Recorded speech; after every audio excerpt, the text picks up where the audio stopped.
where the water exits the dam. You can see right now, I've been opening up a little bit already.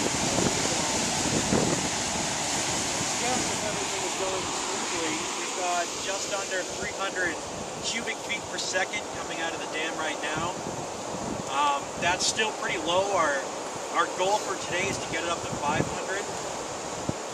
So I got a couple more changes to make.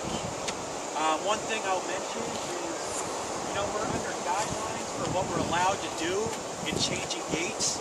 We can't just, we want to go to 500, so we're just going to open the gates and let them go. We can't do that. That would really cause a lot of problems. That would be a big rush of water heading down. We're only allowed to change the gates if we're in flood control 100 CFS per hour. And if we're not, it's only 25 to 50 CFS per hour.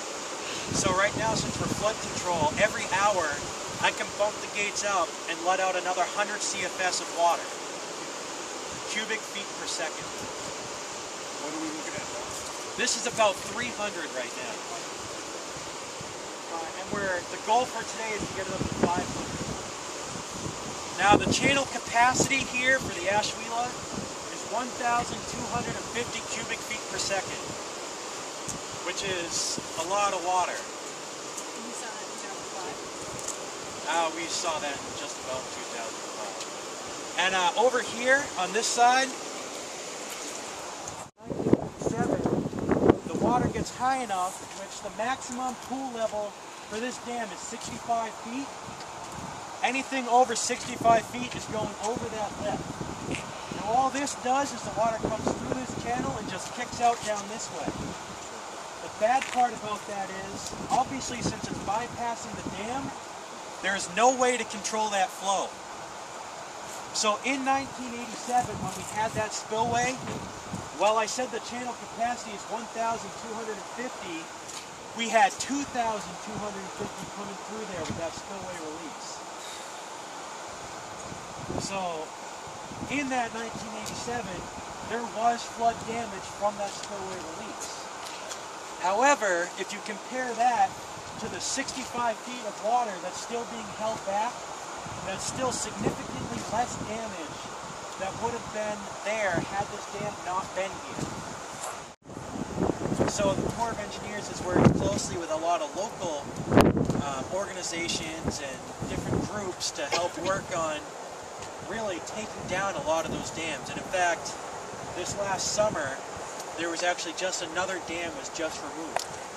So anything like that is going to automatically help any kind of migratory fish species. But other fish species, like I said, we do monitor that very closely. We have a good idea of what we have in both projects, and there are certain species that we try to really alleviate, get rid of, they're kind of pests, and other ones that we try to harbor and bring in. One of the ways we do that is we set up actually fish habitats for fry and young. We just did this last spring, or last fall actually, a year ago this fall. We put out 6 new fish habitats in Otter Brook. Surrey has a great fish habitat already.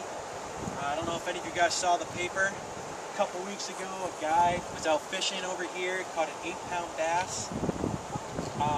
And bass, that's one of the species that we really like to have in here. That's one of our biggest efforts, are to try to get bass into the 2 lakes. They're good fish to have.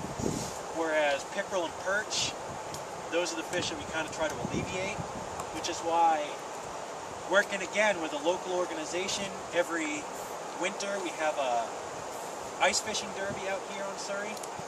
And the really biggest thing about that is, again, we get to see what people are bringing in, so we get an idea of what kind of fish populations we're having. We actually come in, so we measure, again, the weight, the length, the species, the health of the fish. We take some pictures, and that lets us know. But it also, most of the ice fishing, that gets a lot of pickerel and the perch. So that helps us really reduce down those numbers, whereas the bass don't tend to bite so much in the ice. We don't get a lot of those caught, so those are the nice ones that we get to keep.